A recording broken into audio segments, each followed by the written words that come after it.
Assalamualaikum warahmatullahi wabarakatuh. Ketemu lagi di acara kita, Science Minutes di via TV Unpad ya. Nah, perkenalkan, nama saya, Muhammad Fatah Wiyatna dari, Laboratorium Produksi Ternak Potong Fakultas Peternakan Universitas Padjadjaran. Nah, pada kali ini, saya akan mencoba sharing ya, bagaimana misalkan, kita bisa ya, penguatan ketahanan pangan dari halaman rumah sendiri.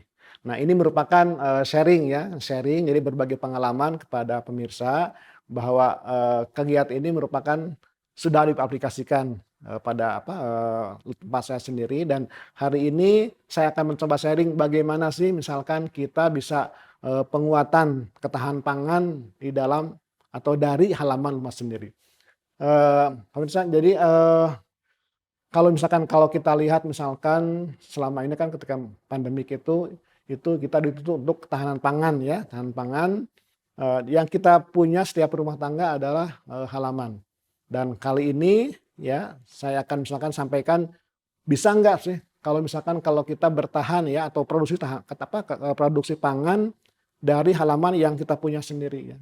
Nah, kita juga mungkin perlu, singgung dulu apa sih yang disebut ketahanan pangan. Jadi ketahanan pangan itu, kita bisa menghasilkan secara mandiri, bahan-bahan pangan yang kita butuhkan di dalam keluarga dan kita bisa hasilkan sendiri. Dan pemirsa nanti bisa melakukan pengolahan lahan pekarangan yang kita punya itu untuk menghasilkan bahan-bahan pangan yang kita butuhkan. Contoh bahan pangan yang kita butuhkan sebagai rumah tangga kan kita tahu ya, mulai misalkan dari ya sayuran ya, kemudian ada telur, ada sumber daging misalkan dan sebagainya. Nah, ini bagaimana caranya kita bisa produksi bahan-bahan pangan ini sehingga kita bisa mendapatkan ya, hasil dari halaman kita sendiri itu. Tentu ini ada sesuatu yang harus kita optimalkan. Yang pertama ya, bahwa dalam, keluarga itu pasti ada keluarga ya, ada kepala rumah tangga, ada ibu, kemudian ada anak, dan ada rumah, dan juga misalkan ada, eee, potensi ya.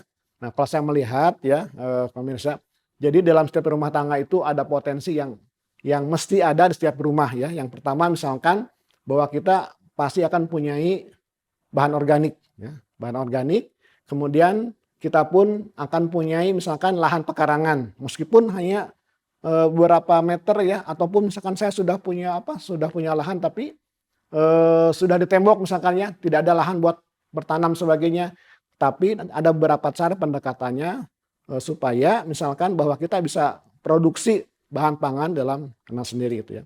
Nah, yang berikutnya pertanyaan misalkan ya, kegiatan apa saja misalkan yang kita lakukan di dalam misalkan, pengolahan pekarangan tadi ya. Yang pertama kan bisa bertani ya, bisa bertanam tanaman misalkan mulai dari sayuran, kemudian, buah-buahan dan sebagainya. Yang kedua, kita pun bisa beternak.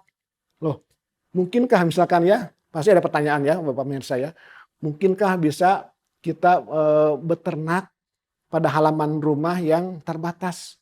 Nah, ini ada sesuatu yang pasti dipertanyakan. Kalau misalkan kita tentang tanaman ya udah biasa ya. Kita misalkan bertanam bunga, bertanam sayuran dalam polybag ya, ataupun berbagai cara penanamannya bisa melalui misalkan media tanah ataupun misalkan media hidroponik. Tapi ada satu hal barangkali yang sering pertanyakan, bisa nggak ya kita memproduksi bahan pangan dari peternakan dari halaman rumah yang terbatas? Nah, saya tekan tuh pasti bisa ya. Nah, ada suatu hal ini prinsip atau kunci ya, apabila misalkan kita ingin, mengelola pengolahan rumah secara maksimal ya. Misalkan mulai dari pertanian ya, mulai dari, peternakan, kemudian perikanan dan lain sebagainya ya. Nah, jadi dalam, sesi kali ini saya akan coba mengemukakan apa yang sudah saya lakukan misalkan, di Biometagin Rumah Edukasi. Jadi nanti teman-teman bisa buka misalkan di website Biometagin Rumah Edukasi, di situ, ada rangkaian kegiatan, yang fokusnya di halaman rumah ya. Mulai dari misalkan, bertani, kemudian perikanan, ada peternakan, termasuk misalkan Ada kultur seperti itu. Intinya bagaimana kita bisa melakukan, memaksimalkan memaksimalkan lahan pekarangan rumah untuk memproduksi, kebutuhan-kebutuhan pangan yang kita hasilkan. Nah, yang pertama misalkan, ada kuncinya ya, satunya kunci itu adalah misalkan kita harus, memberikan atau mengolah, atau menghasilkan produk nutrisi yang diperlukan oleh hal-hal tadi ya, misalkan oleh pertanian, oleh perikanan, oleh peternakan dan sebagainya. Jadi dalam satu siklus itu ya, kalau kita ingin mengolah lahan secara terbatas, maka di situ memerlukan adanya pengolahan limbah ya. Kenapa pengolahan limbah? Karena kalau, kita berpikir misalkan ada peternakan di halaman rumah yang dekat dengan penduduk, dekat dengan keluarga, dekat dengan masyarakat, pasti mindset-nya adalah itu akan mengganggu pencemaran. Kotorannya akan mencemari misalkan lingkungan sekitarnya. Nah, di situ yang syaratkan ya, adalah pengolahan limbah. Jadi konsepnya adalah integrated farming ya. Dimulai dari peternakan, perikanan, kemudian, pertanian dan pengolahan limbah dalam satu siklus ya. Sehingga semuanya saling, menyelesaikan. Namanya kan kita pernah, mungkin belajar ya, simbiosis mutualisme. Atau misalkan kalau sekarang keren lainnya adalah, konsep, zero waste ya, zero waste. Jadi setiap limbah yang dihasilkan dari itu adalah semua zero terselesaikan. Kenapa? Karena misalkan, setiap komoditi ini dia akan langsung menyelesaikan limbah-limbah yang dihasilkan oleh komoditas lain ya. Contoh misalkan begini, ketika misalkan peternakan kita ada di dalam, halaman rumah ya, pasti itu kan, kotorannya bau ya. Nah, kotorannya bau atau misalkan mencemari. Nah, bagaimana caranya supaya ketika misalkan, kotoran itu keluar dari, tubuh ternak ini, dia sudah tidak berbau. Nah, itu ada rahasianya, ya, dari istilahnya kita bisa lakukan teknologi untuk mengurangi amoniak yang dihasilkan dari kotorannya, dengan pemberian misalkan probiotik ya. Nah, dari mana probiotik itu?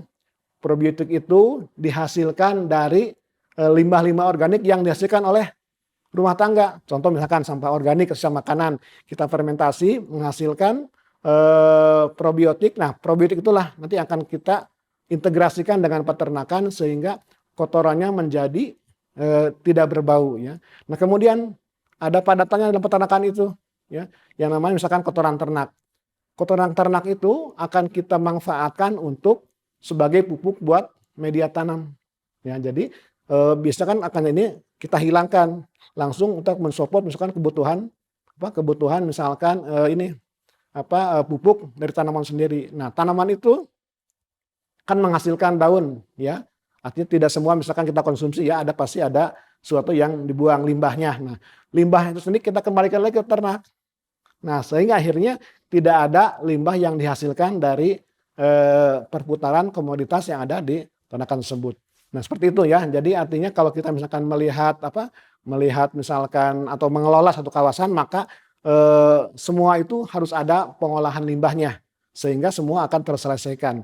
Nah, sehingga kalau sudah berjalan ya, itu, kita akan beberapa manfaat ya. Yang pertama, kita menghasilkan pupuk ya untuk penunjang. Kemudian yang kedua, kalau misalkan menggunakan, teknologi misalkan anaerob ya, itu menghasilkan energi biogas ya. Kalau di rumah edukasi itu, gas sudah free ya. Kenapa? Karena kita hasilkan dari pengolahan limbah secara anaerob, itu menghasilkan gas metan buat memasak. Jadi VOC-nya kita kembalikan ke tanaman dan ternak, sehingga itu akan berputar. Nah, produk yang dihasilkan, yang pertama sayuran ya, sayuran buat dikonsumsi dan buat dijual. Yang kedua produk peternakan, kita bisa melihara ayam petelur ya, kita konsumsi telurnya. Kemudian selebihnya kita jual sebagai misalkan untuk, income, pendapatan. Berikutnya misalkan, nah kalau kita sudah mempunyai produk bahan pangan tadi itu, kita pun bisa membuka nih ya, membuka misalkan, rumah makan ya, yang rumah makan itu. Dari rumah makan itu produknya adalah sehat. Kenapa sehat? Karena semua produk yang dihasilkan itu adalah organik. Kita tidak mengenal misalkan, penggunaan, pestisida, tidak mengenal penggunaan misalkan vaksin ataupun misalkan antibiotik dalam proses-proses tersebut karena skalanya kecil gitu ya. Nah, sehingga kita bisa mengklaim atau bisa menginginkan bahwa, produk pangan yang di sana adalah healthy. Nah, sehingga kalau kita misalkan sudah menghasilkan tersebut, maka, kita pun keluarga akan mendapatkan asupan yang sehat ya. Yang kedua, masyarakat pun yang misalkan yang sudah mempergunakan produk pangan kita itu tentu akan mendapatkan kesehatan. Nah, ketika sudah jadi perputaran seperti itu, maka jadilah sirkular ekonomi ya, yang terintegrasi dan itu bisa menjadikan tambahan, buat misalkan income atau membantu misalkan tahanan pangan, dalam keluarga sendiri. Dan saya, coba hitung ya bahwa, substitusi dari lahan pengarangan yang dioptimalkan tadi itu sekitar, hampir 40% dari kebutuhan ya. Karena kan tidak semua kebutuhan ya, kayak padi atau beras kan kita tetap dari luar, jadi 40% dari kebutuhan itu bisa misalnya kita, suplai dari halaman kita sendiri.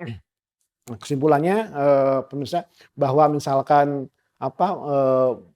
mungkinkah misalkan kita, memproduksi untuk ketahanan pangan keluarga dari halaman rumah? Sangat memungkinkan ya, dan itu saya sudah lakukan misalkan selama kurang lebih misalkan 5 tahun, dan itu sudah berjalan dan ternyata itu bisa memberikan inspirasi kepada masyarakat, bahwa ternyata jika halaman rumah kita itu dioptimalkan pengolahnya, maka akan mendapatkan manfaat kepada kita sebagai pengolahnya. Itu saja barangkali, mudah-mudahan, apa yang saya sampaikan tadi itu bisa memberikan inspirasi dan tentu harapan saya adalah ketika, prototipe yang ada di Biometallurgi Rumah Edukasi itu sudah berhasil dan harapannya itu bisa diduplikasi di, tempat-tempat lain sehingga, lahan-lahan yang tadinya nganggur ini bisa menjadi produktif ya, bisa menghasilkan oksigen yang, mendukung kesehatan dan itu bisa menambahkan, misalkan, income